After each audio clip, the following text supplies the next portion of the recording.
Oke, ya. Saya ucapkan selamat datang di perkuliahan kita yang pertama untuk semester ini. Ini adalah pemrograman berorientasi objek kelas F, di mana kelas ini nantinya sebetulnya untuk kuliah pemrograman. Ini lanjutan dari beberapa kuliah pemrograman yang sebelumnya. Nah, mungkin kalian sudah dapatkan di dalam beberapa perkuliahan yang lalu, misalkan ada pemrograman dan ini struktur data, dan juga di semester 1 kalian juga mendapatkan kuliah dasar pemrograman. Nah, ini di semester 3 ini kalian akan mendapatkan materi baru, yaitu tentang pemrograman berorientasi objek. Nah, tentunya pengetahuan atau kemampuan programming kalian yang sudah kalian dapatkan akan sangat berguna dan juga akan tetap dipakai di sini. Seperti itu. Nah, tentunya nanti untuk di pertemuan pertama, kita nanti akan membahas mengenai beberapa pengenalan ataupun juga ini ya, penentuan visi kita, di mana nanti kuliah ini nanti sebetulnya akan mengajarkan apa saja dan juga perbandingannya apa dengan dasar pemrograman dan struktur data yang sudah kalian kenal sebelumnya. Kemudian nanti juga akan ada overview materi yang akan kita bahas, sehingga bisa jadi mungkin nanti untuk perkuliahan hari ini tidak akan full selama 2,5 jam. Nah, bisa jadi mungkin nanti akan bisa selesai lebih cepat. Seperti itu. Oke, untuk beberapa materi ini sudah saya sampaikan di dalam classroom-nya. Oke, untuk link materi kuliah ini bisa kalian dapatkan dari sini. Oh, sorry, sebentar.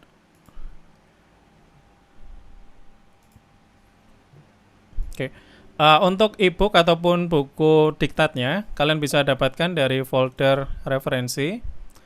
Di sini ada kita nanti akan menggunakan bahasa pemrograman Java, sehingga nanti kita akan menggunakan beberapa referensi yang ada di sini. Oke, ini adalah 2 referensi utama yang akan kita gunakan selama 1 semester ke depan.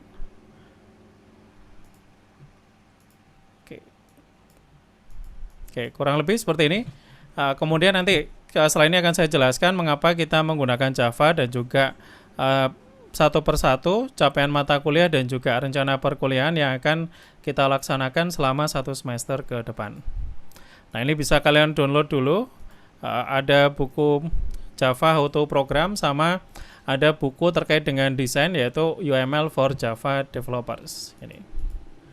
Kemudian nanti untuk beberapa buku yang lain yang juga mungkin nanti akan kita kutip sebagian, itu ada juga di bagian desain pattern. Anda harus di-download sekarang, nanti ketika dibutuhkan baru akan saya sampaikan.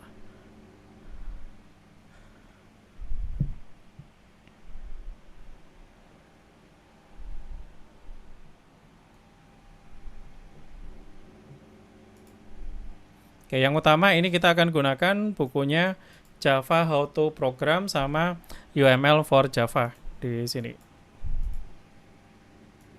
Oke, bisa kalian download dulu. Nah, setelah ini kita akan bahas mengenai silabus ataupun juga rencana pembelajaran selama 1 semester ke depan.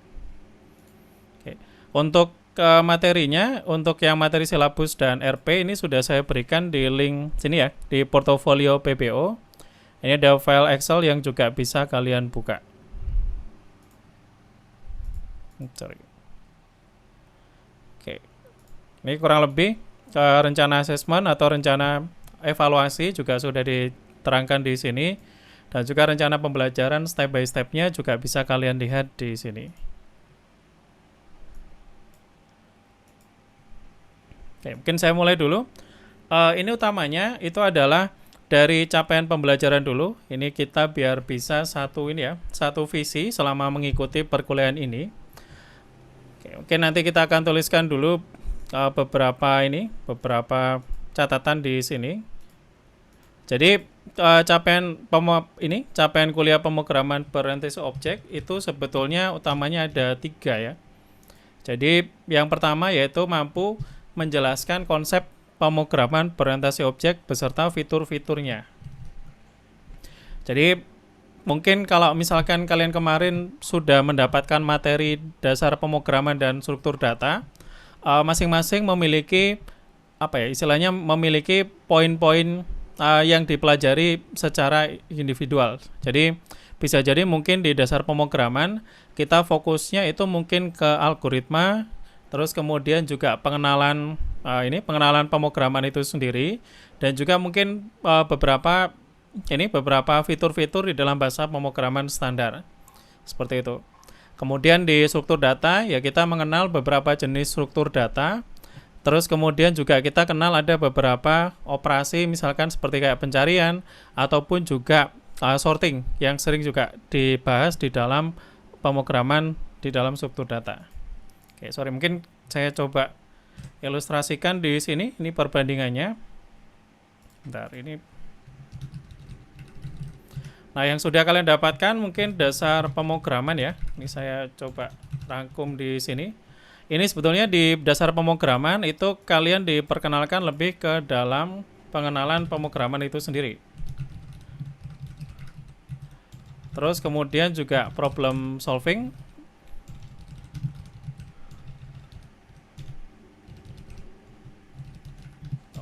Algoritma. Jadi ini fokus dari dasar pemrograman yang ada. Jadi pengenalan pemrograman misalkan ada mungkin kita bisa bilang seperti pengenalan tentang variabel dan tipe data misalkan. Terus kemudian ada juga tentang looping, sama mungkin branching, atau mungkin operasi file misalkan kalau ada. Nah, ini adalah beberapa materi umum yang kalian kenal di dalam dasar pemrograman kemarin. Nah, ini dasar pemrograman fokusnya di sini. Jadi memang mengenalkan terhadap beberapa dasar pemrograman, misalkan seperti pengenalan variabel dan tipe data, kemudian looping, branching, sama operasi file. Kurang lebih seperti ini. Nah, kemudian nanti yang kedua itu lebih kepada problem solving atau algoritma. Jadi bagaimana kalian bisa menyelesaikan permasalahan-permasalahan permasalahan komputasi itu ke dalam program.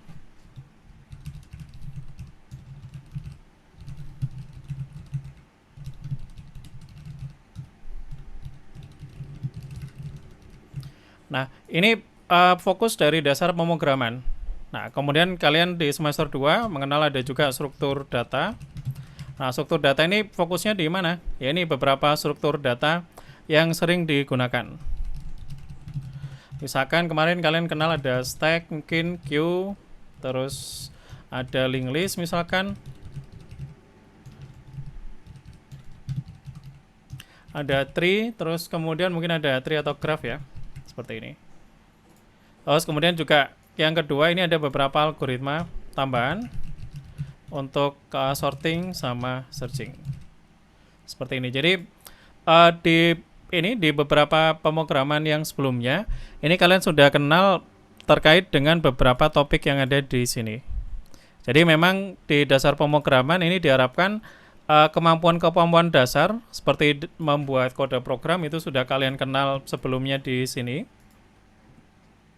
Dan juga minimal kalian tahu bagaimana sebetulnya alur program itu bekerja. Jadi ketika kita ada sebuah masalah pemrograman, kita bisa modelkan dalam algoritma atau tahapan demi tahapan, dan kemudian nanti mampu membuat programnya untuk melakukan perhitungan yang lebih efisien. Nah, di sini yang jadi poin utama itu sebetulnya bukan di dalam programnya itu sendiri, tetapi kita harus bisa menyelesaikan permasalahan tersebut mungkin di atas kertas terlebih dahulu. Jadi kita bisa mendesain algoritmanya. Kalau sudah terbukti benar atau sudah sesuai dengan output yang diharapkan, maka nanti baru kita buat programnya agar solusi kita tuh bisa teruji dan juga bisa di testing dengan menggunakan berbagai macam test case dan menghasilkan output yang benar. Seperti itu. Nah, kemudian di struktur data ini fokusnya ya terkait dengan beberapa desain struktur data yang kita kenal. Kemudian ada algoritma, yaitu sorting sama searching. Nah, terakhir di sini di semester 3 kalian mendapatkan kuliah pemrograman berorientasi objek. Seperti ini. Nah, tentunya di sini nanti fokusnya itu ada 3 ya. Jadi yang pertama itu memahami paradigma atau konsep pemrograman berorientasi objek. Jadi memahami paradigma pemrograman berorientasi objek. Kemudian yang kedua itu adalah mampu melakukan analisis dan pemodelan. Jadi menganalisis dan memodelkan solusi.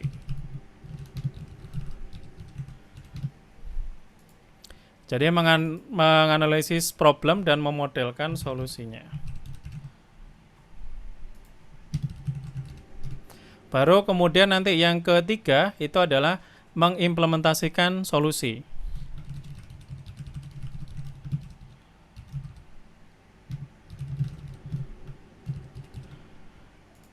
Nah, seperti ini. Nah, ini yang perlu digarisbawahi di sini. Kalau mungkin di 2 kuliah sebelumnya kemarin, ini kalian menggunakan bahasa pemrograman C. Nah, di pemrograman berorientasi objek, ini dia nanti kita akan gunakan bahasa pemrograman Java. Jadi, ini merupakan salah satu bahasa pemrograman turunan dari C, sehingga nanti sintaks atau cara penulisan kode program sangat mirip dengan bahasa pemrograman C. Sehingga misalkan kayak kemarin kalian gunakan looping atau branching di C, ini juga nanti bisa kita gunakan di dalam bahasa pemrograman Java. Oke, nah di sini kita sudah kita fokusnya bukan ke algoritma ataupun juga ke ke struktur datanya, tetapi kita fokusnya itu ke paradigma pemrograman berorientasi objek. Karena di sini nanti di semester 3 dan ke atas, tentunya nanti program-program yang akan kita buat itu akan lebih kompleks dan mungkin saja akan melibatkan banyak komponen, bisa juga melibatkan banyak orang untuk membuat aplikasi tersebut. Nah, di sini nanti di pemrograman berorientasi objek, kita akan berusaha untuk melihat program itu sebagai beberapa elemen atau objek, sehingga nanti ketika kita membuat aplikasi yang skala besar, maka kita bisa membaginya menjadi beberapa elemen atau komponen yang lebih kecil. Nah, dengan adanya pembagian tersebut, bisa jadi nanti kita bisa mengajak orang untuk berkontribusi dengan mudah, sehingga kita akan bisa dapatkan aplikasi yang memang skalanya itu skala besar. Seperti itu. Nah, ini hanya bisa didekati dengan menggunakan paradigma pemrograman berorientasi objek. Nah, sehingga nanti sebelum kita membuat aplikasi, biasanya nanti kita akan lihat dulu bagaimana masalah atau problem programming yang akan kita selesaikan. Jadi fokusnya di sini nanti bukan pada algoritma, tetapi lebih kepada arsitektur aplikasinya. Karena untuk aplikasi-aplikasi skala besar, biasanya nanti kita akan melihat bahwa itu terdiri dari beberapa komponen dan harus kita atur dengan baik agar nanti aplikasinya itu bisa dibuat dengan mudah. Seperti itu. Ya sama halnya kayak misalkan kita bikin rumah lah ya. Ada kalau misalkan kayak arsitek itu kalau misalkan bikin rumah 1 lantai, itu tentunya nanti mikirnya akan berbeda dengan kalau misalkan dia ditugasi untuk bikin 1 gedung seperti itu. Nah, mungkin di dasar pemrograman atau struktur data, ini ibaratnya kalian kemarin diajari bikin 1 rumah itu gimana. Nah, sekarang untuk pemrograman berorientasi objek, itu orientasinya gimana kita bisa bikin bangunan yang lebih besar. Kita bisa ibaratkan seperti kayak kita punya atau kita mau bangun gedung. Nah, ini gimana cara bikin gedungnya? Nah, tentunya nanti paradigmanya akan sangat berbeda jauh dengan kalau misalkan kita menggunakan paradigma pemrograman dasar ataupun juga struktur data. Seperti itu. Jadi, ini sebetulnya lebih ke paradigma pemrogramannya. Dan ini juga tidak berkaitan hanya dengan satu bahasa saja. Di bahasa-bahasa pemrograman lain itu juga dikenal konsep atau paradigma pemrograman berorientasi objek. Jadi harapannya di sini ini nanti jangan terpaku dengan bahasa Javanya, tetapi lebih kepada konsep atau paradigma pemrograman berorientasi objek. Ini biasanya ada 2 jargon yang sering digunakan di pemrograman berorientasi objek. Ini ada yang namanya principle sama dry principle.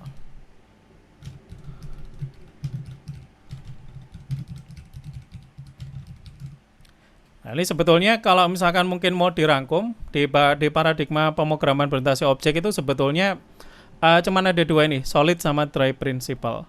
Kalau kalian misalkan mau searching itu ada namanya solid principle ya.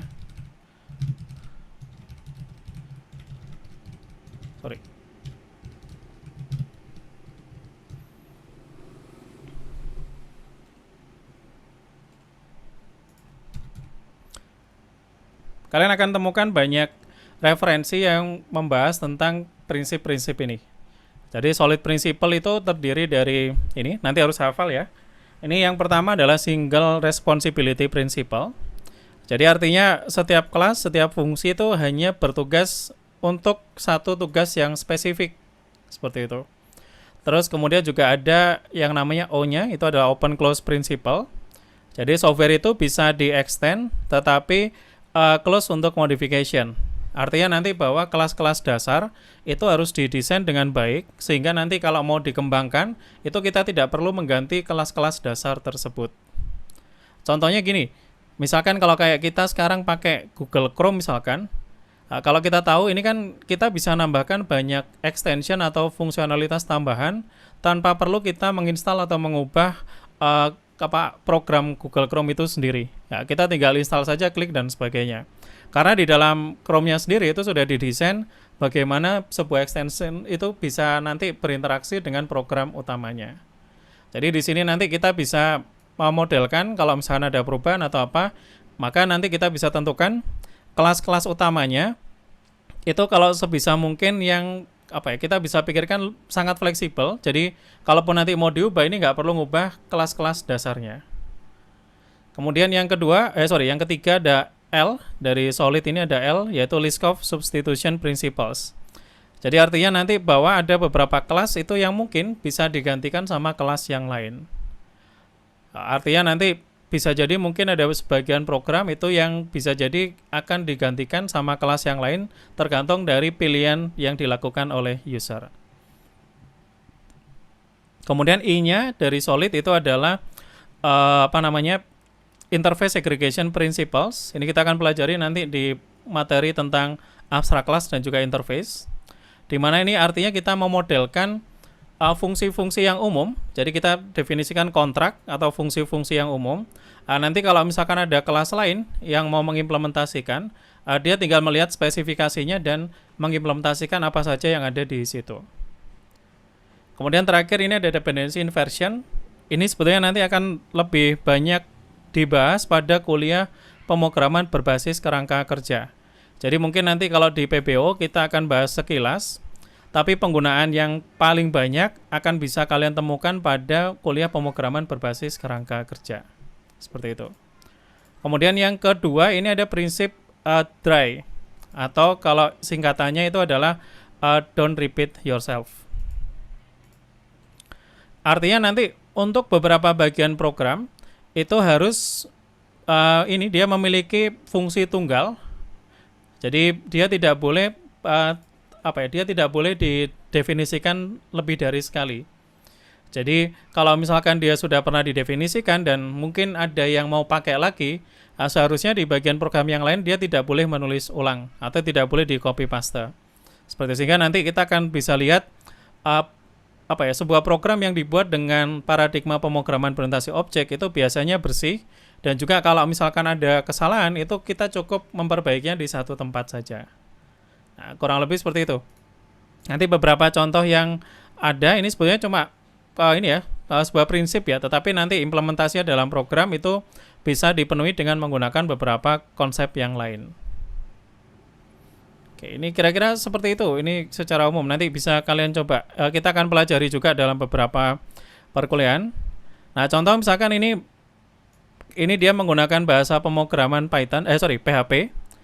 Jadi ini konsepnya nanti sama. Jadi ketika nanti mungkin kalian di semester atas, ketika misalkan pindah bahasa, kalau kalian pahami konsep dasar pemrograman, struktur data sama PBO, itu nanti ketika kalian pindah bahasa itu sebetulnya tidak akan mengalami kesulitan. Karena beberapa konsepnya itu selalu sama. Ini misalkan kayak ada kelas, ada access modifier public, ada construct dan sebagainya. Ini sebetulnya konsepnya itu nanti sama. Nah, kita tinggal mengganti saja mungkin di istilah di bahasa pemrograman lain mungkin saja agak sedikit berbeda. Oke, contohnya seperti ini ada open close principle dan sebagainya. Ini nanti beberapa ini nggak usah khawatir kalau misalkan belum familiar dengan prinsip ini. Kita akan pelajari satu persatu di dalam kuliah-kuliah kita pada pertemuan-pertemuan berikutnya. Nah, terus kemudian di sini ada menganalisis masalah dan memodelkan solusinya. Nah, nanti kita mungkin akan menggunakan UML, di mana UML yang kita pakai itu adalah kelas diagram. UML itu adalah Unified Modeling Language ya.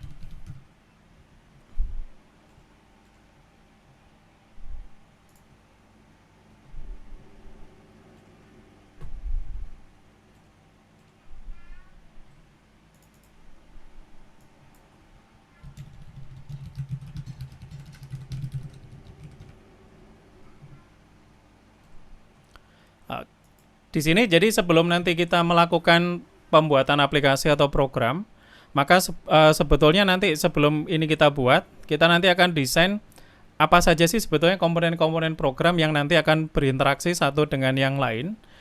Seperti ini misalkan, dan kemudian nanti kita akan bisa membuat program itu dengan cara yang lebih efisien. Nah, ini contohnya misalkan seperti ini. Jadi misalkan kayak ada sistem ini, misalkan ketika kita mau membuat aplikasi yang berbasis GUI misalkan. Jadi contoh misalkan gini, sebentar, saya buatkan contohnya dulu.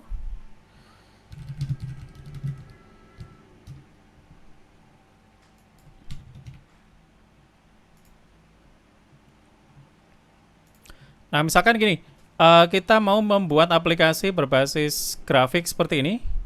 Jadi aplikasi seperti Microsoft Paint misalkan, di mana ini sebetulnya kita nggak bisa pakai paradigma dasar pemrograman atau struktur data saja untuk membuatnya. Karena ini program ini itu terdiri dari beberapa komponen atau beberapa objek. Nah, ini caranya adalah kita akan desain dulu. Ini kita mau lihat dulu ada berapa komponen yang ada di sini. Nah, setelah kita tahu, kita pecah-pecah. Nah, kemudian nanti kita definisikan. Nah, contohnya seperti ini. Nah, biasanya misalkan ketika kita mau membuat suatu aplikasi, nah yang paling besar, ini yang ada tombolnya minimize, maximize, sama close. Ini kalau di Java biasanya kita sebutnya adalah frame. Nah, nanti di dalam frame-nya kita bisa mungkin punya window, misalkan. Nah, misalkan kita punya window yang ada di sini, atau kalau di Java biasanya disebutnya adalah panel. Nah, kemudian nanti di dalamnya ada apa saja? Nah, bisa jadi mungkin nanti kita akan gambar beberapa bentuk. Sekarang nggak di Microsoft Paint itu kita bisa gambar beberapa jenis objek ya, seperti ini. Nah, ini berarti nanti kita perlu definisikan juga. Nah, kemudian nanti di sini bisa jadi mungkin ada console window misalkan, yang di bagian sebelah kirinya kita bisa kirim message misalkan, di bagian kanan. Nah, ini berarti mungkin nanti kita juga perlu mendefinisikan ada console window-nya. Dan seterusnya. Kemudian juga mungkin ada menunya. Nah, ini sama nanti menunya juga perlu kita definisikan. Nah, sehingga kita bisa lihat di sini bahwa untuk beberapa program yang berskala besar, ini biasanya dia terdiri dari beberapa komponen. Dan biasanya mungkin komponen tersebut harus kita buat sendiri, ataupun bisa juga nanti kita bisa ambil dari library ataupun juga bagian dari kode orang lain. Sebagai contoh misalkan untuk Java, kalau kita mau bikin frame, ini dia sebetulnya sudah menyediakan kelasnya sendiri. Nah, nanti kita tinggal pakai, ataupun juga tinggal kita import dan nanti bisa kita gunakan. Seperti itu. Nah, ini kalau kita tidak menggunakan pemrograman berorientasi objek, ini mungkin tidak bisa kita dapatkan aplikasi-aplikasi yang seperti ini.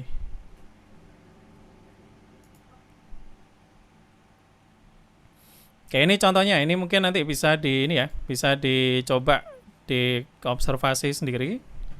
Sebentar ini saya pastekan dulu linknya.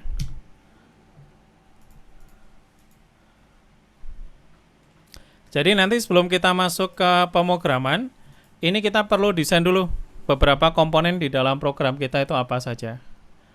Nah, tujuannya adalah untuk memastikan bahwa spesifikasi programnya itu sesuai dengan yang diharapkan.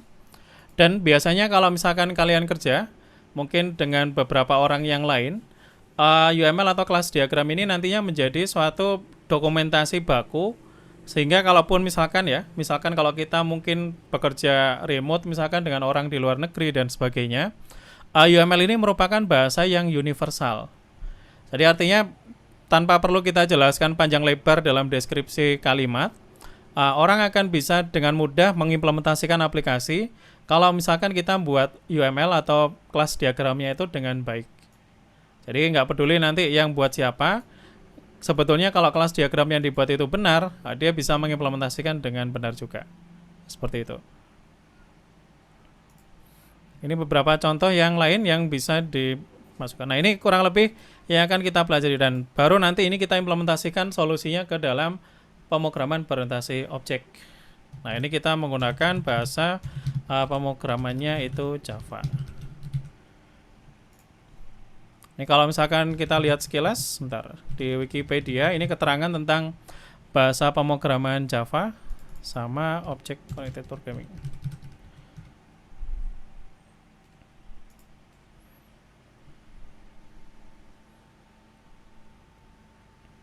Oke.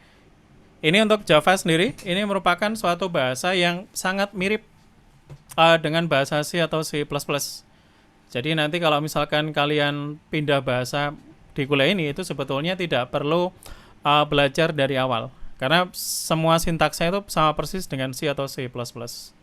Mungkin saja nanti akan ada beberapa tambahan keywords atau tambahan kata kunci yang harus kita sesuaikan dengan di Java. Misalkan ada beberapa kata kunci yang mungkin agak sedikit berbeda dengan di C. Misalkan kalau di C, kalau kita mau print di layar bisa pakai printf ataupun cout. Nah, kalau di Java mungkin kita nanti pakai sistem out.println. Bedanya cuma seperti itu. Jadi secara umum nanti kurang lebih sama seperti dengan bahasa pemrograman C yang sudah kalian kenal sebelumnya. Oke, ini mungkin nanti untuk lebih detailnya akan kita bahas di pertemuan kedua saat kita membahas tentang IDE dan juga proses instalasi ini Java-nya. Nah, kita balik lagi ke Object Oriented Programming. Ini banyak bahasa pemrograman yang support dengan paradigma pemrograman berorientasi objek ini. Jadi nanti kalau kalian pindah ke bahasa yang lain, itu nanti tidak perlu belajar dari awal. Utamanya nanti mungkin di beberapa kuliah yang lain ya, misalkan kayak di kuliah pemrograman game, misalkan kalian pakai C# atau mungkin pakai Python misalkan, ini akan lebih mudah untuk diadopsi kalau kalian memahami tentang konsep pemrograman berorientasi objek. Demikian juga kalau misalkan nanti kalian memilih untuk mengembangkan aplikasi mobile ya, misalkan pakai Kotlin atau mungkin pakai Swift, kalau yang pakai iOS, ini juga sama, nanti dia memiliki paradigma pemrograman berorientasi objek.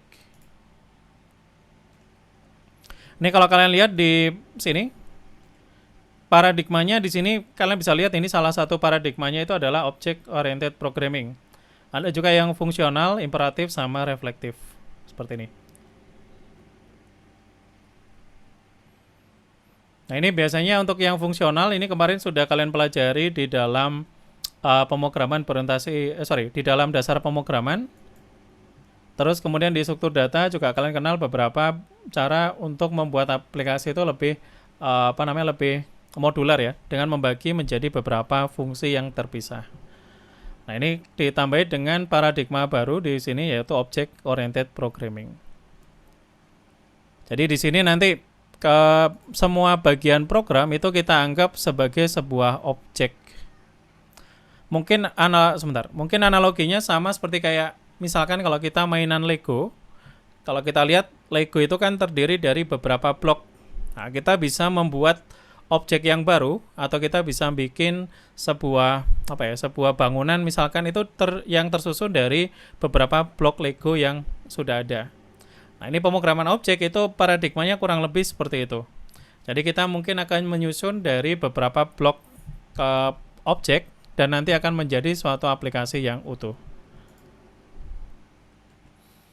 Oke, ini mungkin kira-kira untuk pengantar secara umum dari pemrograman berorientasi objek. Jadi paradigma objeknya nanti kita akan pelajari, kemudian kita analisis masalah sama memodelkan solusinya. Kemudian biasanya ini modelnya itu dalam bentuk kelas diagram. Kemudian terakhir kita implementasikan nanti ke dalam program berbasis bahasa pemrograman Java. Oke, kurang lebih seperti itu. Nah, untuk detailnya ini nanti untuk rencana evaluasinya Kita akan ada dua ujian tulis atau ujian secara online itu untuk ETS sama EAS-nya. Materinya terkait dengan teori-teori yang ada di dalam pemrograman berorientasi objek, dan juga nanti yang kedua yang sebelum EAS ini mungkin minggu ke-15 ini juga akan ada ujian akhir semester yang bersifat teori. Kemudian yang ketiga ada final project. Ini biasa nanti akan diberikan di minggu ke-9 atau 10. Di sini nanti diwajibkan semua mahasiswa itu mengerjakan secara kelompok. Dan pengerjaannya nanti akan dipantau di dalam di dalam source code management seperti kayak GitHub, ataupun juga mungkin kalau ada yang pakai GitLab dan sebagainya dipersilakan. Intinya ini kalian nanti harus melakukan yang namanya kolaborasi dengan teman sekelompoknya. Jadi artinya nanti harus kelihatan kontribusi masing-masing anggota kelompok di dalam repository source code yang nantinya kalian buat. Kemudian ada juga yang keempat, ini tugas-tugas programming yang biasanya nanti berkaitan dengan beberapa materi yang dibahas. Nah, ini juga nanti akan menjadi nilai tambahan untuk kalian juga.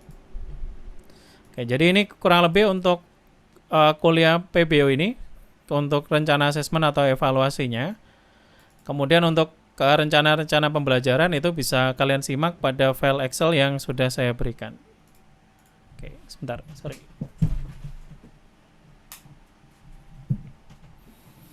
Oke, untuk yang hari ini mungkin kita akan membahas mengenai pengenalan dulu pemrograman berorientasi objek. Jadi nanti kita lihat beberapa contoh, tadi sekilas sudah kita lihat, misalkan contohnya ada di sini. Kemudian nanti beberapa contoh yang lain juga akan kita bisa lihat juga yang berasal dari bukunya. Kemudian untuk minggu depan kita akan menggunakan IDE, membuat project, struktur project, dan juga melakukan debugging ataupun executable atau packaging. Oke, nanti akan saya berikan tutorialnya bagaimana melakukan instalasinya, sehingga di pertemuan yang kedua kita nanti akan bisa langsung membuat contoh project menggunakan Java. Seperti itu. Kemudian yang ketiga ini mengenai konsep di dalam pemrograman objek. Di sini ada pengenalan tentang kelas, objek, konsep abstraksi, konstruksi objek, dan juga notasi kelas. Jadi nanti untuk pengenalan kelas diagram itu dimulai dari minggu ketiga sampai nanti setiap minggunya kita akan selalu gunakan. Kemudian yang keempat ini pengembangan dari dari materi ini kelas dan juga objek atau konsep abstraksinya. Itu ada yang namanya konsep enkapsulasi. Jadi kita akan melakukan enkapsulasi dengan menggunakan beberapa access modifier ataupun juga nanti menggunakan beberapa teknik-teknik yang lain. Kemudian ada composition sama inheritance. Ini pewarisan sifat yang hanya ada di dalam pemrograman berorientasi objek. Jadi mungkin nanti kita akan bisa lihat, dan sebetulnya ini juga bisa dimanfaatkan untuk beberapa bahasa pemrograman lain yang menggunakan paradigma berorientasi objek juga. Kemudian ada polimorfisme. Ini merupakan salah satu sifat khusus juga yang ada di dalam pemrograman berorientasi objek. Jadi mungkin kalau bisa dibilang ini untuk konsep-konsep utama yang kita bahas itu ada di 3, 4, 5, terus kemudian 6, dan juga yang ke-7 ini. Jadi komposisi atau inheritance ini merupakan salah satu sifat penting. Jadi kalau di sini tadi disebutkan paradigma PBO. Nah, ini yang solid principle itu sebetulnya nanti kalau istilah yang lebih yang lebih baku itu nanti kita bisa lihat di sini ada yang namanya enkapsulasi, ada inheritance, dan sebagainya. Kemudian ada object life cycles, konstruktor dan destruktor call chaining.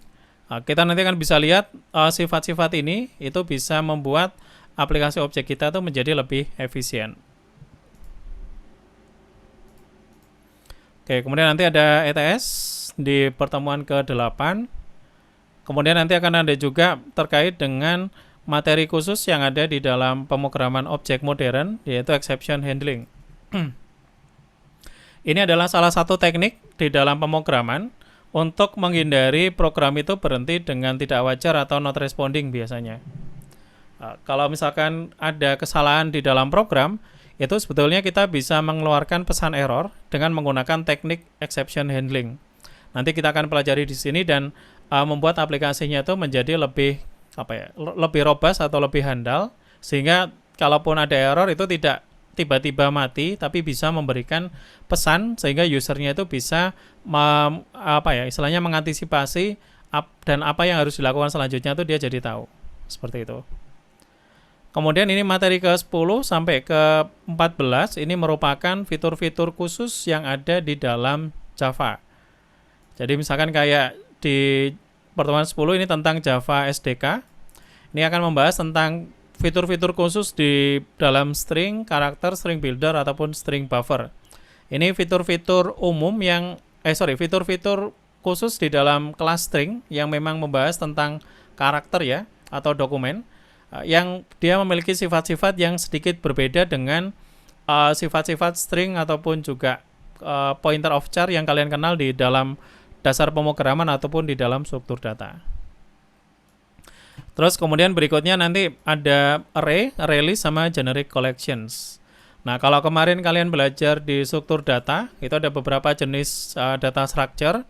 Nah, di sini di Java itu nanti kita bisa manfaatkan struktur-struktur data tersebut. Itu seperti kayak stack, itu juga sudah ada sebenarnya di Java. Nah, semuanya itu masuk ke dalam namanya generic collections. Seperti itu. Jadi kalau misalkan kalian cari Java stack misalkan ya, di Java itu dia sudah menyediakan kelas stack itu sendiri. Jadi nanti tinggal kita gunakan saja. Nah, cuma masalahnya Java itu dia sifatnya berbasis objek. Jadi nanti untuk kelas stack itu by default nanti harus ada tipe data yang mau disimpan di dalam stacknya itu apa. Nah, di sini biasanya disimbolkan dengan E. Nah, E ini nantinya bisa diganti dengan tipe data apapun, bisa tipe data primitif seperti kayak integer, double dan sebagainya. Atau juga tipe data yang kita buat sendiri, bisa berupa kelas, interface ataupun juga abstrak kelas. Nah, di dalam Java yang bisa diganti seperti ini yang menggunakan ini diamond operator. Ini ada tanda kurung lebih kecil sama lebih besar. Ini biasa kita sebut sebagai diamond operator.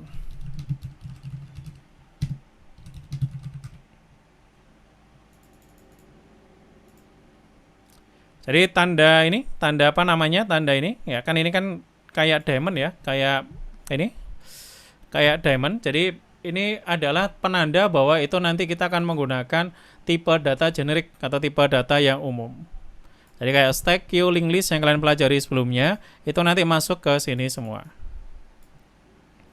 Kemudian ini ada file and stream operator atau operations, ini juga kita pelajari. Nah, sebetulnya mungkin di dasar pemrograman ini kemarin mungkin ada juga materi tentang operasi file. Nah, tetapi nanti kita lihat di Java ini nanti modelnya seperti apa. Kemudian ada juga ini aplikasi contoh aplikasi GUI di 13-14 itu harapannya adalah kita nanti setelah ini bisa belajar membuat aplikasi yang ada GUI-nya atau ada tampilannya. Jadi tidak hanya mungkin konsol hitam saja, tapi ada aplikasi yang memang berbasis GUI dan memanfaatkan pemrograman berorientasi objek. Ya, kalau misalkan kalian coba cari Java Punching Ball ya, misalkan.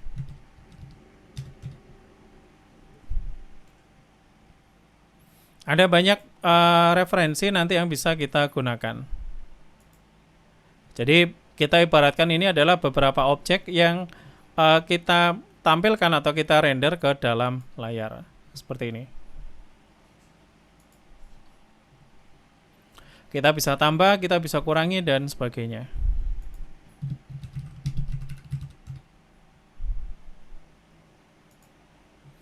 Nah, nanti kelas diagramnya seperti apa? Nah, bisa jadi mungkin nanti kita akan lihat. Nah, ini mungkin ada beberapa komponen yang akan kita gunakan.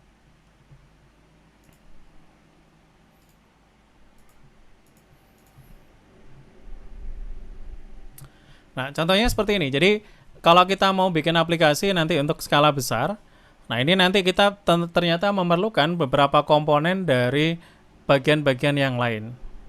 Sebagai contoh misalkan kalau kita mau gambar ke layar, kita bisa gunakan Java Frame atau JFrame. Seperti ini kita akan bikin aplikasinya, ada tombol-tombolnya. Kemudian untuk gambar bolanya, nah nanti kita akan bikin kelasnya sendiri. Terus kemudian ada game panel. Nah, ternyata pada saat dia nanti mau jalan, ketika dia harus mantul-mantul, nah ini kan dia harus ada timernya. Nah, kita bisa gunakan timer yang disediakan oleh si Java di sini. Nah, ini kurang lebih contoh dari beberapa komponen yang harus kita gunakan. Nah, contohnya misalkan seperti ini. Kemudian terakhir itu ada juga contoh aplikasi Paint. Ini juga nanti kita bisa lihat apa namanya contoh, misalkan ini Paint Apps, kelas diagramnya kurang lebih seperti apa.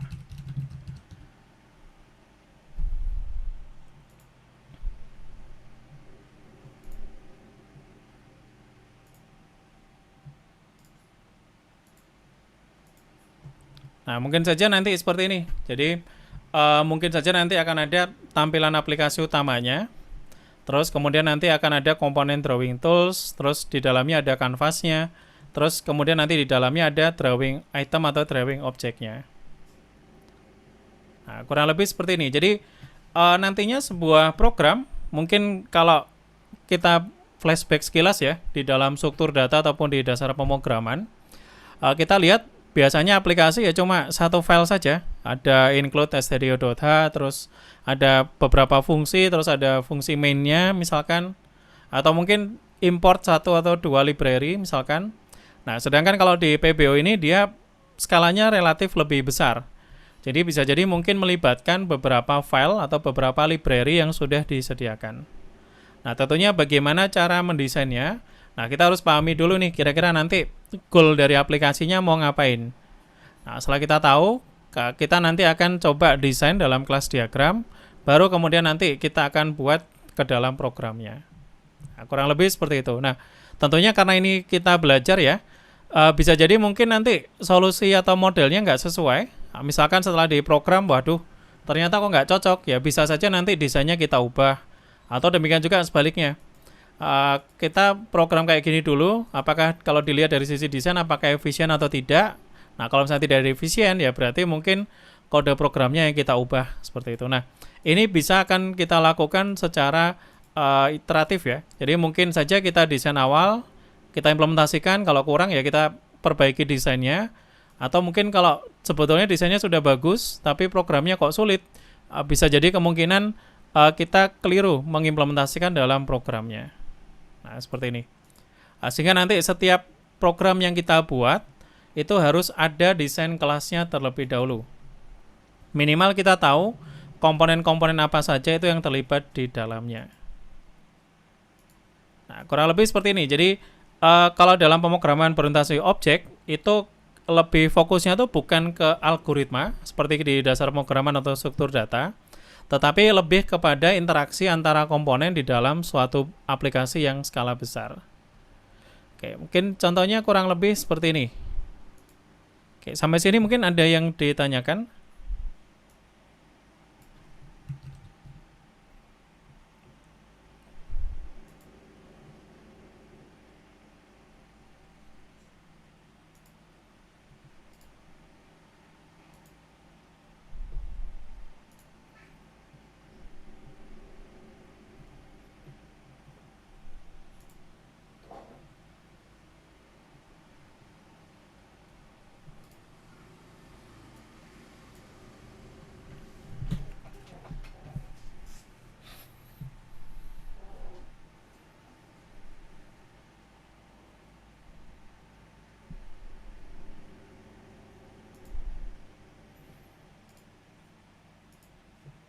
Oke, ini mungkin ada beberapa contoh yang lain ya, sebelum nanti kita lanjut ke materi berikutnya. Oke, ini ada beberapa contoh, misalkan kalau kita mau bikin aplikasi yang misalkan berkaitan dengan perbankan, misalkan, nah ini perlu kita modelkan. Jadi beberapa objek atau komponen itu yang saling berinteraksi satu dengan yang lainnya. Jadi kalau misalkan nanti kita mau buat aplikasi, bisa jadi mungkin nanti sebagian kelas itu tetap dipakai, sedangkan mungkin yang bagian yang lain itu bisa saja nanti digantikan sama entitas yang lain. Contoh misalkan di sini, ini ada identitas banknya, identitas customernya. Nah, customer ini kan mungkin kayak kita, itu kan sebetulnya bisa memiliki lebih dari satu rekening. Nah, seperti ini kan nanti one to many ke sini. Nah, ini mungkin akan selalu ada. Nah, sedangkan yang bagian sebelah kanan di sini, yang saya tanda ini, bisa jadi ini adalah salah satu interface saja. Bisa jadi kalau kita lihat di sini ini artinya orang itu akan ngambil uang pakai ATM, mesin ATM seperti ini. Nah, nanti data yang dipertukarkan apa? Ya ini data tentang akunnya. Jadi saldonya berapa, terus diambil berapa dan sebagainya. Tetapi yang perlu kita perhatikan sekarang itu kalau kita ngambil uang itu nggak perlu pakai ATM. Kita pakai e-banking juga bisa. Jadi bisa jadi mungkin ada juga misalkan kelas e-banking misalkan ya. Nah, terus kemudian dia juga akan terhubung ke sini. Nah, ini kita bisa lihat, waduh ternyata memang ada beberapa bagian itu yang mungkin bisa bertambah sesuai dengan kemajuan zaman. Tetapi ada juga beberapa komponen itu yang sifatnya itu persisten atau yang relatif tetap. Nah, ini biasanya nanti kalau di kuliah yang lebih atas ini ada apa namanya? Ada analisis di dalam perancangan sistem dan informasi di APSI mungkin kita bisa lihat ini ada beberapa komponen utama yang mungkin tidak akan pernah berubah. Tapi di bagian yang lain, di bagian program yang lain bisa jadi berubah karena ya kemajuan zaman, misalkan ATM sama ini mungkin mungkin ya mungkin kita tidak terlalu sering pakai ini sekarang. Mungkin lebih seringnya pakai interface apa namanya e-banking seperti itu. Nah, kalau kita bisa desain dengan baik dan benar seperti ini, maka nanti kalau kita mau mengembangkan aplikasi itu juga akan relatif lebih mudah. Kalau kita lihat sekarang mungkin hampir setiap saat itu selalu ada inovasi baru untuk perbankan. Misalkan kita bisa misalkan ya, dulu mungkin kalau zaman saya dulu ya bayar listrik itu harus ke ini, ke PLN atau ke bank misalkan. Kalau sekarang ternyata di banking juga sudah tersedia fasilitas-fasilitas tersebut. Kenapa? Karena back end ya, data-datanya itu sudah pakem. Jadi sebetulnya kita cuma tinggal nambahkan interface baru untuk ngupdate data tersebut. Nah, kenapa bisa ditambahkan dengan mudah? Karena desain dari aplikasinya itu dibuat secara modular atau terdiri dari beberapa modul. Jadi kalau misalkan mau menghubungkan ya kita tinggal ya kayak Lego gitu ya. Sudah ada cantolannya, kita tinggal nancapkan saja sesuai dengan yang mau kita buat. Nah, kurang lebih seperti itu. Oke, mungkin sampai sini ada yang mau ditanyakan?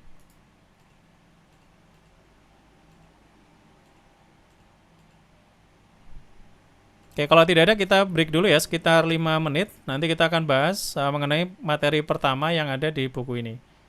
Ini cukup singkat, jadi mungkin nanti nggak sampai 20-an menit. Oke, saya izin ke belakang sebentar, kita break sekitar 5 menit.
Oke, baik, saya lanjutkan materinya. Oke, jadi mungkin ini kita akan coba overview sedikit mengenai perbedaan antara kuliah yang sudah pernah kalian pelajari sebelumnya, yaitu pemrograman di dasar pemrograman maupun struktur data.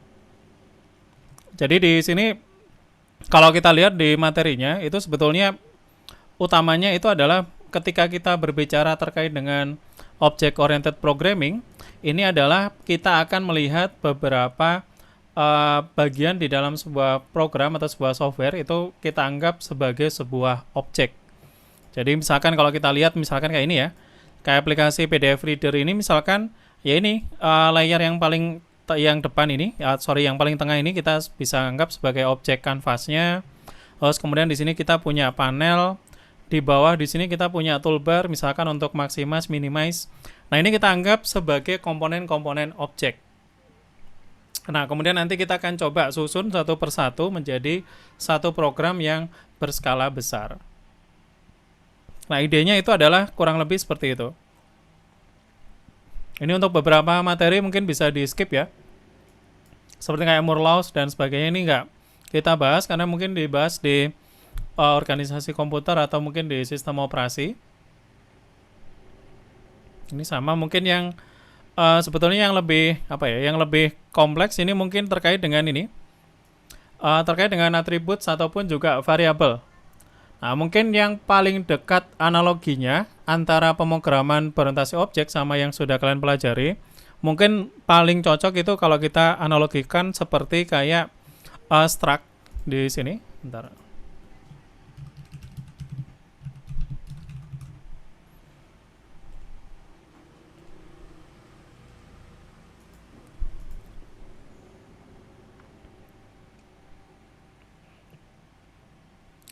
Nah, mungkin untuk struct yang sudah kita pelajari mungkin di kuliah yang lain, kita bisa mengumpulkan beberapa variabel atau beberapa properti data itu menjadi satu kesatuan ke dalam suatu buah struct seperti ini.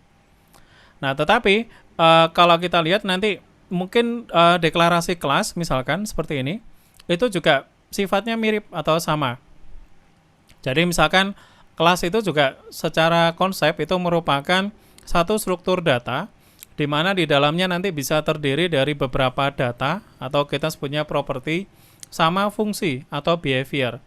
Nah, biasanya data atau behavior tersebut itu sangat tergantung dari jenis kelasnya atau nama kelasnya. Nah, biasanya satu kelas itu mengumpulkan beberapa properti dan behavior yang memang berkaitan dengan kelas tersebut. Nah, seperti ini. Secara ini, secara konsep atau secara implementasi mungkin saja nanti struct itu memiliki beberapa sifat yang mirip dengan kelas. Hanya saja untuk kelas itu beberapa sifat dia lebih strict atau lebih diwajibkan untuk diimplementasikan. Contoh misalkan seperti ini. Kalau kita kenal mungkin struct, misalkan kita nulis langsung integer x seperti ini. Tapi kalau misalkan di kelas itu biasanya kita perlu menambahkan yang namanya access modifier. Atau kalau di dalam konsep kelas itu disebut sebagai enkapsulasi. Sebentar. Demikian juga beberapa sifat yang khusus itu biasanya nanti kita akan bisa menggunakan kelas itu lebih konsisten daripada kalau kita menggunakan struct. Seperti itu. Nah, perbedaan utamanya antara struct sama kelas, kalau dari sisi sintaks sebetulnya cuma beda dari sisi keywords ya. Struct atau kelas itu bedanya cuma keywordnya saja. Jadi kalau yang bikin struct itu kita pakai keyword struct, sedangkan kalau pakai kelas ya kita gunakan keyword class. Cara aksesnya kurang lebih sama. Jadi kita misalkan kayak di sini ya. Ini ada test.t misalkan, terus di sini juga ada test T, kemudian kita akses propertinya X misalkan. Nah, ini cara nulisnya sama, cuman sifatnya yang berbeda. Kenapa? Karena di kelas itu ada konsep yang namanya enkapsulasi. Jadi, kalau misalkan tidak kita definisikan hak aksesnya, itu biasanya akan dianggap private, jadi dia nggak akan bisa diakses di luar kelas tersebut. Seperti itu. Nah, ini mungkin kalau bisa dibandingkan, kalau untuk di struktur data itu biasanya nanti sebentar saya buatkan Ini aja. Perbandingan di sini ya mungkin. Ini kalau misalkan kita bandingkan struktur data sama pemrograman berorientasi objek. Sorry. Ini mungkin bukan struktur data. Ini kita bisa anggap sebagai struct sama kelas. Oke.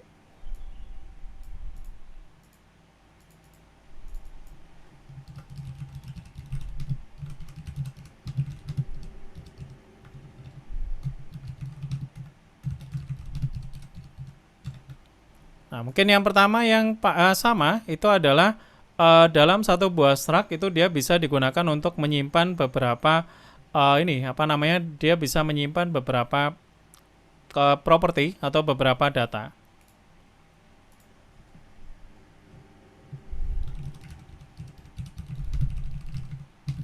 Ini mengumpulkan beberapa data dan fungsi. Nah, di dalam struct itu sebenarnya juga kalau di C di C++, itu di dalamnya struct itu selain data atau variabel itu sebenarnya bisa berisi fungsi juga.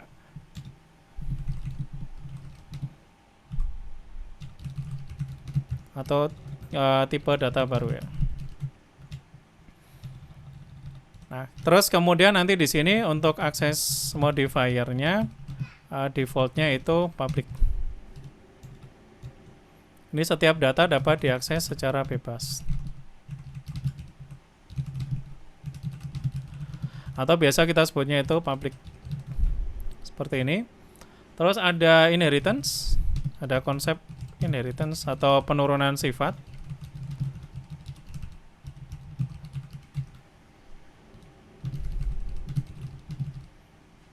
Tetapi tidak tidak digunakan secara intens.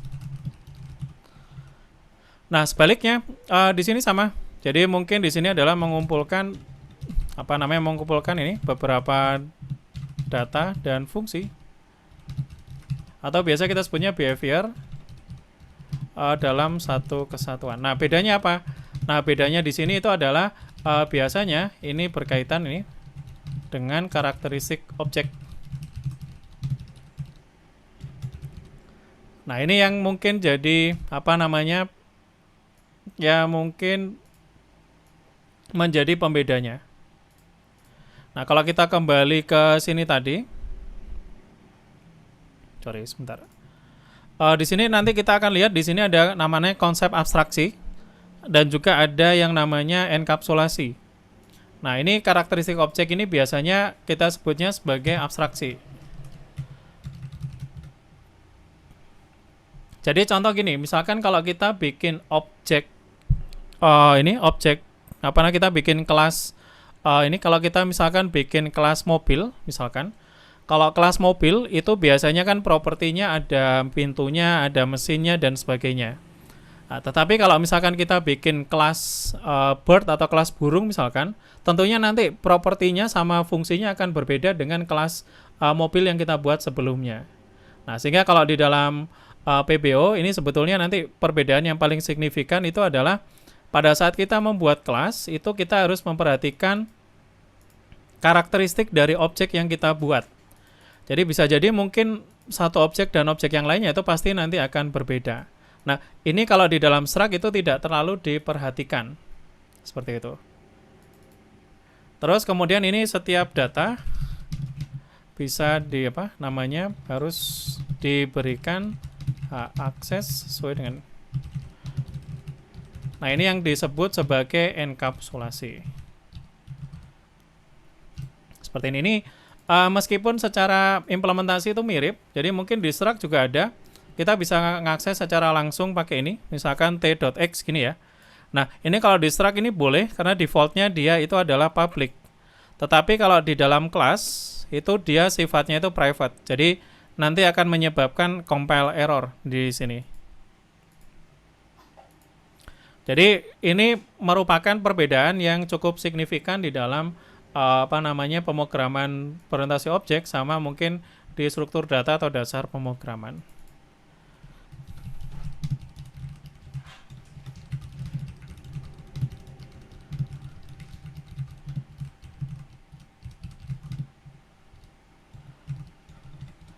Ini juga sama di dalam di dalam ini apa namanya?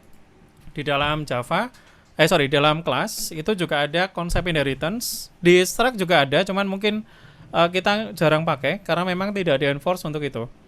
Jadi kalau di dalam PBO ini kelas itu sangat ibaratnya itu sangat diperhatikan.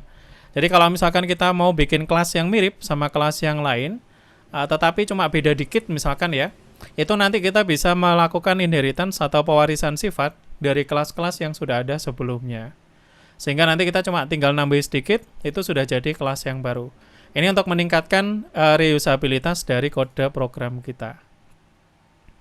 Oke, mungkin itu yang perbedaan yang lain. Misalkan kita bisa lihat dari beberapa sifat yang kita gunakan. Kemudian yang lain ini juga ada yang namanya polimorfisme. Jadi ini ada di kelas itu ada sifat polimorfisme. Ini di struct nggak ada. Terus kemudian selain itu mungkin yang berikutnya yang juga ini adalah object lifecycle.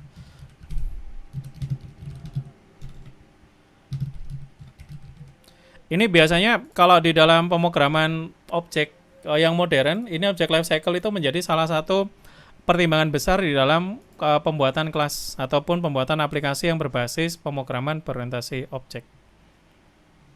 Nah, kalau misalkan nanti kalian lihat, itu sekilas itu yang paling mirip itu sebetulnya yang pertama. Kalau kita bandingkan antara struct yang sudah pernah kita pelajari ya, ini mungkin struct sama ini saya kembalikan. Antara struct sama kelas itu biasanya paling mirip itu yang pertama. Hanya saja ini yang membedakan itu adalah kalau di kelas itu nanti kita harus melihat dia menjadi sebuah karakteristik sebuah objek. Jadi kalau misalkan objeknya beda, biasanya nanti properti sama fungsinya itu akan sedikit berbeda juga. Seperti itu. Nah, ini kalau misalkan kalian lihat ini sebentar, ini kita lihat ya beberapa contoh struct sama kelas di dalam bahasa pemrograman yang lain. Sebentar.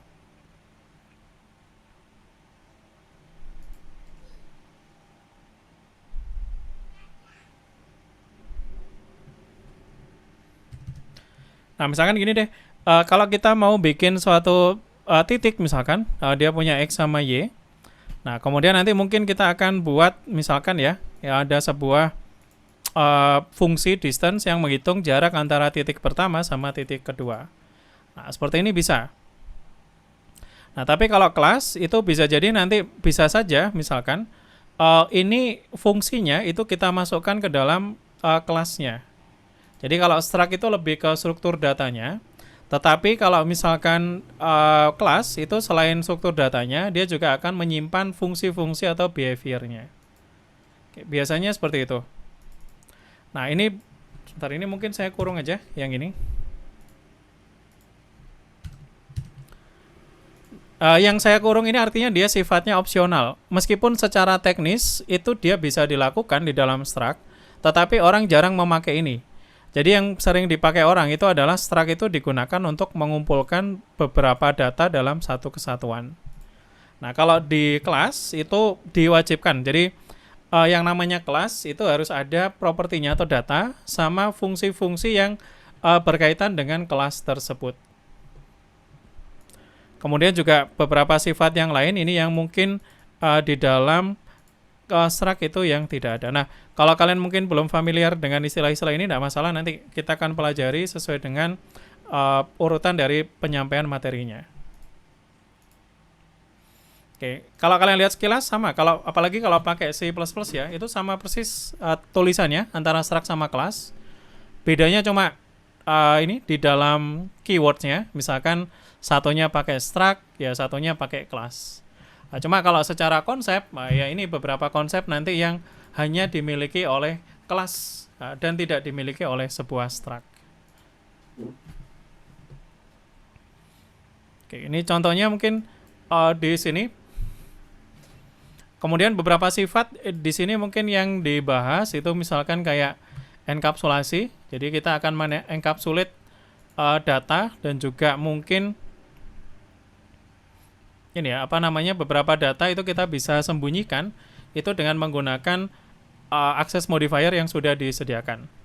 Nah, nanti mungkin kita kenal ada yang namanya public, ada private, sama ada protected, seperti itu. Kemudian ada inheritance, ini artinya adalah kita akan bisa menurunkan sifat sebuah kelas itu ke dalam kelas lain yang misalkan mau kita kembangkan. Contoh misalkan kita punya kelas kelas ini rectangle misalkan, atau kelas persegi panjang. Nah, kelas tersebut misalkan punya behavior misalkan untuk menghitung luas sama menghitung keliling misalkan. Nah, kita juga punya objek yang lain, yaitu objek objek square, di mana objek square ini sebetulnya mirip kayak rectangle, tetapi dia yang membedakan adalah panjang dan lebarnya itu selalu sama. Tetapi untuk cara menghitung luas sama keliling itu relatif sama. Nah, beberapa yang sama itu mungkin bisa kita jadikan satu kelas sendiri, yaitu kelas rectangle. Nah, nanti kelas square itu tinggal diturunkan dari rectangle untuk memastikan bahwa ukuran tiap sisinya itu selalu sama. Nah, cara-cara seperti itu yang nantinya akan menyebabkan aplikasi berbasis objek itu relatif lebih efisien untuk dikembangkan.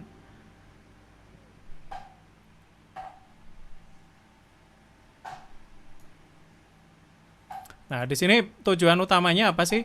Ketika kita melihat suatu software besar, itu terdiri dari beberapa objek, nah nantinya kita akan lebih mudah untuk membaginya menjadi beberapa subtask atau pekerjaan. Sebagai contoh misalkan, ini contoh real ya, yang mengerjakan sistem kontrol di dalam sebuah pesawat itu bisa jadi mungkin ada ratusan atau ribuan software developer yang mengembangkan. Jadi misalkan untuk yang kontrol mesin, kontrol listrik, lampu, sama mungkin kontrol kontrol-kontrol yang lain bisa jadi mungkin dari beberapa perusahaan yang berbeda. Nah, ini gimana caranya dia bisa bekerja sama?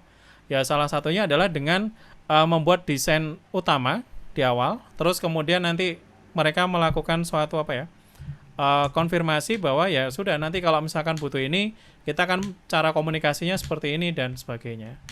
Nah, kemudian nanti dibagi-bagi bagian dari softwarenya, dan nantinya itu bisa dikerjakan oleh beberapa bagian atau beberapa perusahaan yang berbeda. Seperti itu. Jadi di sini ilustrasinya, ya kalau proyeknya sangat besar, kita nggak mungkin cuma duduk terus langsung nulis atau langsung ngoding ya. Pastinya nanti akan ada analisis, ada penentuan requirement, desain, dan kemudian nanti baru kita akan melakukan proses pembuatan aplikasinya. Nah, seperti itu. Jadi ini ada yang namanya Object Oriented Analysis and Design. Hasil akhirnya itu adalah diagram kelas, atau kalau misalkan lebih kompleks ya mungkin nanti akan ada sequence diagram, use case, dan sebagainya. Nah, bahasa yang dipakai secara global itu adalah UML atau Unified Modeling Language. Seperti itu. Nah, ini contoh UML-nya kalian bisa buka di buku yang kedua. Itu ada UML for Java Programmers. Ini ada beberapa panduan cara membuat diagram yang baik dan benar.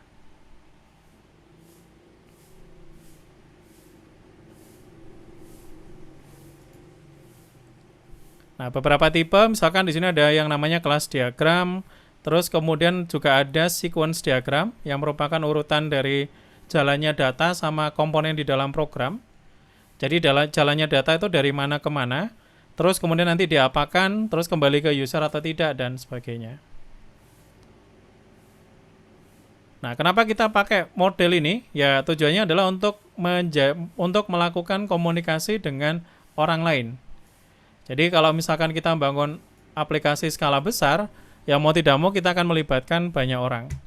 Atau mungkin kalau di final project nanti mungkin ya antara teman sekelompok kalian. Jadi ketika kita tahu ini komponennya apa saja, ya nanti bisa dibagi, yang si A ngerjakan apa, si B ngerjakan apa, dan seterusnya. Nah, ini beberapa contoh objek yang mungkin akan dibuat dan sebagainya. Nah, gimana cara bikinnya? Di sini akan ada best practice-nya. Jadi di sini misalkan yang pertama itu kita bisa lihat mungkin dari sisi data, ataupun juga bisa dilihat dari sisi behavior-nya terlebih dahulu.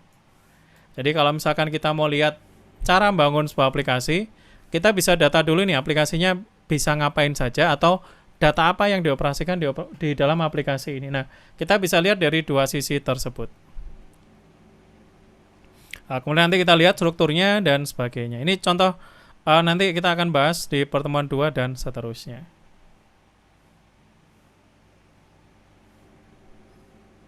Nah, untuk toolsnya kita bisa pakai banyak tools ya. Kita bisa pakai tools seperti kayak Visual Paradigm, bisa pakai StarUML, atau mungkin yang open source bisa pakai Draw.io dan sebagainya.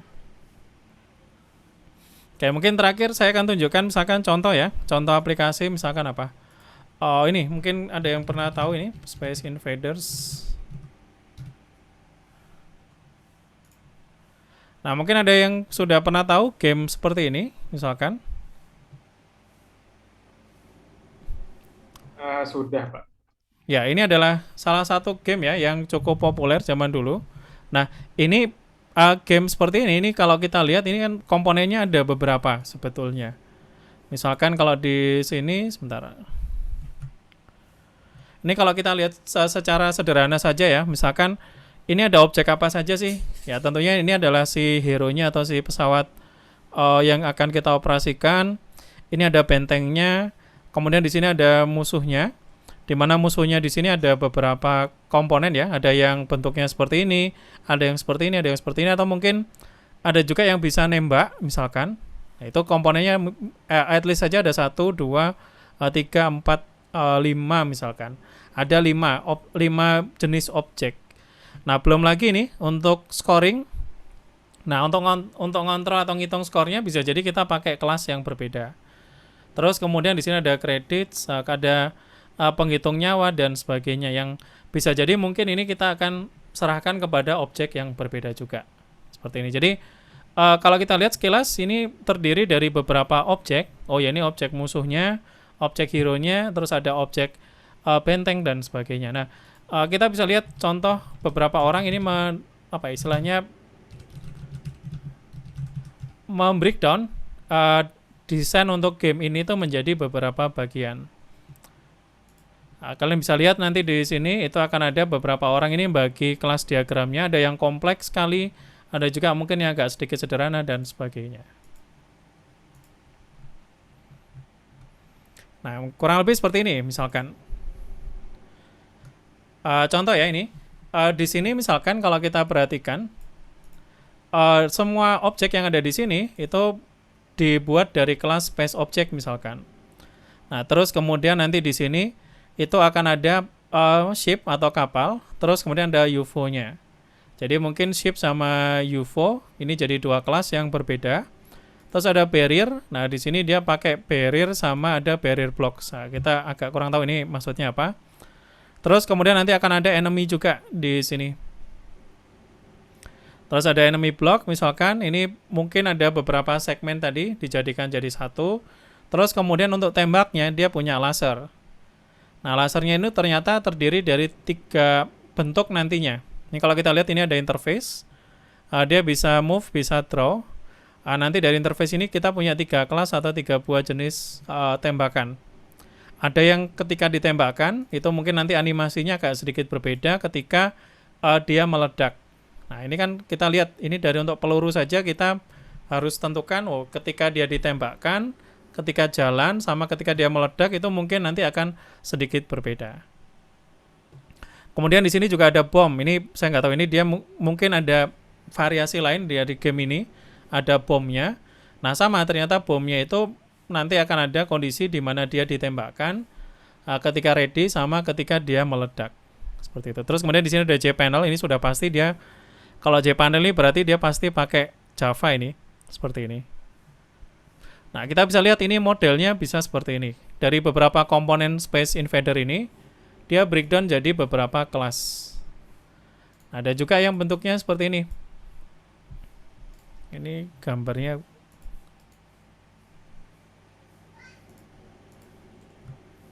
Sorry, ini gambarnya kurang ini ya, kurang jelas tapi tidak apa-apa. Oke, ini kalau modelnya seperti ini ada iMovable sama iMovable ini dia stylenya pakai stylenya bahasa pemrograman C#. Jadi kalau di Java itu kalau untuk interface nggak ada depannya i. Jadi langsung nama interface-nya apa. Tapi kalau di C Sharp biasanya kalau pakai Unity dan sebagainya itu menggunakan C Sharp, ini dia ada i di depannya yang menandakan dia adalah interface. Nah, di sini dia dibagi sprite. Sprite itu bisa kita anggap sebagai gambar. Jadi gambarnya. Nah, gambar ini dia diturunkan jadi 3. Ada gambar shape, ada gambar invadernya, sama ada gambar bulletnya. Nah, bulletnya di sini ada 3 juga. Ada yang pas slow, ada fast, sama ada devastating. Mungkin menandakan ini kecepatan dari si bulletsnya seperti itu. Kemudian di sini ada speed, ada immovable-nya. Ini dia diturunkan ke semua objek yang bisa bergerak. Jadi baik shape, invader, sama bullets itu kan dia bisa bergerak. Nah, definisi geraknya gimana itu didefinisikan pada sebuah interface. Artinya nanti ketika ini diimplementasikan ke sini sama ke sini, nanti dia pasti akan punya speed sama punya fungsi move seperti ini. Jadi ini kita bisa lihat satu aplikasi yang besar itu di breakdown menjadi beberapa kelas yang lebih kecil. Jadi bisa saja misalkan yang si programmer satunya misalkan fokus untuk mengembangkan gambar shape atau gambar UFO-nya, bisa saja. Kemudian yang lainnya misalkan gambar laser, terus interaksinya dan sebagainya. Yang satunya ini gambar animasi atau bomnya misalkan, dan seterusnya. Nah, contohnya seperti itu. Jadi dari satu buah game atau satu buah aplikasi, nantinya kita akan bisa dekati menjadi, ya bisa jadi bisa bervariasi ya. Ada yang mungkin modelnya seperti ini, ada mungkin yang lebih kompleks dan sebagainya. Ini contoh yang paling umum misalkan kayak gini ya. Atau mungkin juga ada game Snake misalkan. Nah, game Snake sendiri juga ada nanti bentuknya. Misalkan gini, dari gamenya sendiri, terus dari boardnya, terus playernya misalkan, terus ini yang board Snake and Ladder ya. Atau bisa juga mungkin nanti dia ada ini untuk yang game ular biasa yang dia makan makanan. Nah, ini juga nanti bisa kita lihat di sini. Dibagi misalkan dari Snake, dari boardnya, dia punya board, terus kemudian nanti ada ubinnya atau tiles, kemudian ada itemnya, terus itemnya sendiri ada beberapa bagian, terus snake-nya sendiri ini ada body, head, sama tail. Nah, nanti yang nambah mana? Yang nambah kan mungkin bodinya seperti itu. Ketika belok misalkan yang belok itu head-nya dulu misalkan, dan seterusnya. Kemudian ada juga scoring-nya atau scoreboard. Nah, ini kan kalau kita lihat ini terdiri dari beberapa komponen seperti ini. Nah, tujuan kalian nantinya belajar di pemrograman berorientasi objek ini itu adalah kita bisa melihat sebuah aplikasi yang besar itu kita preteli atau kita desain itu menjadi beberapa komponen yang terpisah. Sehingga nanti ketika kita bisa lihat dia terdiri dari beberapa komponen tersebut, kita akan pikirkan interaksinya bagaimana, dan kemudian nanti bisa kita kembangkan. Contoh misalkan ini kalau kayak seperti ini ya bisa saja nanti pembagiannya si programmer satu misalkan itu mendesain ini bagaimana snake itu berjalan dan sebagainya, atau animasinya seperti apa. Nah, si programmer lain mungkin bisa mendesain misalkan boardnya itu seperti apa, apakah mungkin ada halangan atau mungkin ada blok blok rintangan dan sebagainya, atau mungkin nanti jenis-jenis makanannya digonta-ganti. Ada makanan yang bisa mendapatkan power ups atau mungkin malah mengurangi nyawa dan sebagainya. Nah, ini kita bisa lihat bisa dikembangkan dari beberapa bagian seperti itu. Atau mungkin beberapa contoh yang lain yang paling umum misalkan kayak games, atau mungkin tadi ada aplikasi Paint ya. Kayak misalkan ini. Tadi kayak yang Paint app kelas diagramnya untuk aplikasi Paint itu juga banyak yang yang bisa kita gunakan nantinya. Ini contoh-contoh misalkan nanti kelas diagram yang kita akan gambar atau kita desain, baru kemudian nanti kita akan implementasikan ke dalam sebuah program. Oke, kira-kira seperti itu mungkin untuk ilustrasinya yang akan kita pelajari selama 1 semester ke depan. Oke, sampai sini mungkin ada yang ditanyakan.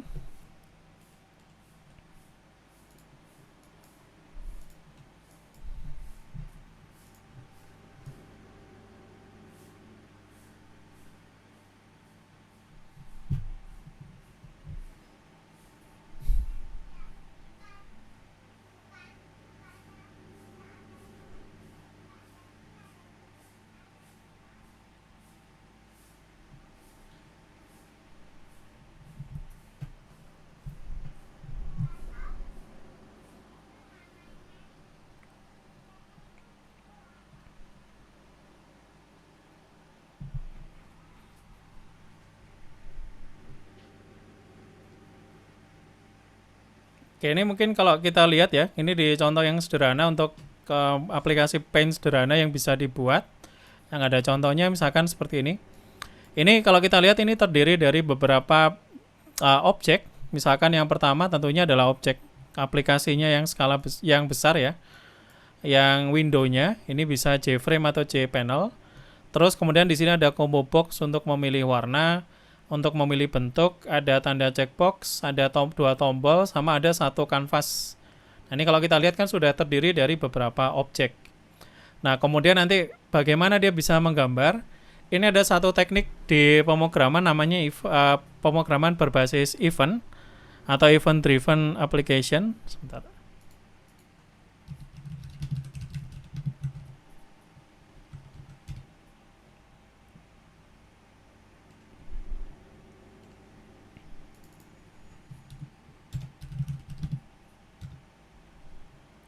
Jadi dia nanti di dalam beberapa komponen aplikasi itu di dalam beberapa komponen ini beberapa komponen view GUI seperti tombol misalkan dia tuh sudah ada eventnya. Jadi kita tinggal menyediakan event handler. Misalkan kalau dia diklik undo berarti dia akan menghapus yang terakhir tadi kita gambar. Misalkan seperti itu. Nah, ini nanti bisa kita pelajari di beberapa pertemuan-pertemuan yang lain. Nah, cuman di sini yang perlu diperhatikan itu adalah pada saat kita membuat sebuah aplikasi, maka di sini paradigma kita tidak bisa melihat aplikasi itu cuma satu file kayak di struktur data ataupun dasar pemrograman, tetapi kita melihat aplikasi itu menjadi satu kesatuan dari beberapa komponen lain yang lebih kecil atau beberapa objek yang kita jadikan satu kesatuan sehingga menghasilkan suatu aplikasi yang lebih besar. Nah, itu yang nanti akan kita pelajari selama satu semester ke depan. Nah, untuk caranya ya tentunya nanti kita akan dibantu dengan beberapa fitur. Misalkan kita akan desain dulu pakai kelas diagram, mengenal konsep objek terlebih dahulu. Nah, baru kemudian nanti kita akan masuk ke dalam aplikasi berbasis GUI-nya atau berbasis tampilan view-nya. Nah, nanti setiap latihan atau di setiap bab itu nanti akan ada contoh latihan yang menggunakan objek berbasis GUI. Nanti bisa kita pelajari. Nah, kemudian nanti akan sangat bermanfaat untuk digunakan di dalam final project-nya. Seperti itu. Nah, untuk detail final project nanti kita akan berikan setelah UTS. Jadi harapannya nanti sampai dengan UTS kita akan belajar fokus pada konsep-konsep utama yang ada di dalam bahasa pemrograman berorientasi objek ini. Oke, mungkin kira-kira itu untuk materi hari ini. Untuk minggu depan nanti akan saya berikan tutorial bagaimana instalasi Java, mulai dari Java JDK-nya sampai dengan nanti ke instalasi editornya. Nah, untuk editor kita nanti akan menggunakan editor Eclipse.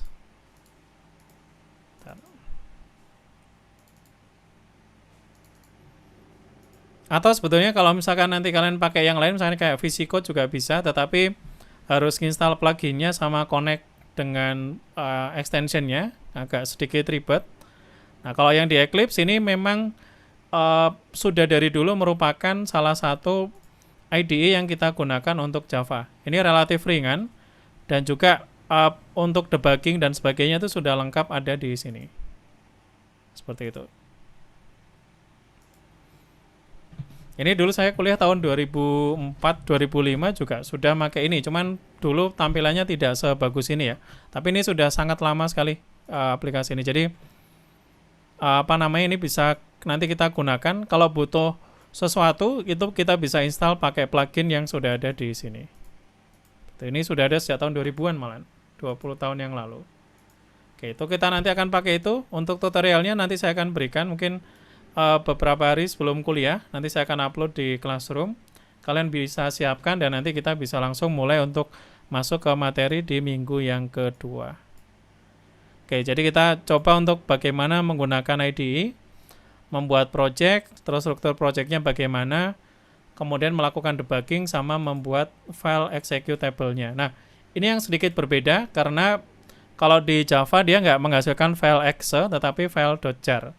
Ini agak sedikit berbeda dengan aplikasi yang kita buat menggunakan bahasa pemrograman C yang langsung bisa kita buat .exe-nya. Oke, kira-kira mungkin itu untuk materi hari ini. Kurang lebihnya mohon maaf. Terima kasih atas partisipasinya. Saya akhiri dulu. Assalamualaikum warahmatullahi wabarakatuh. Waalaikumsalam.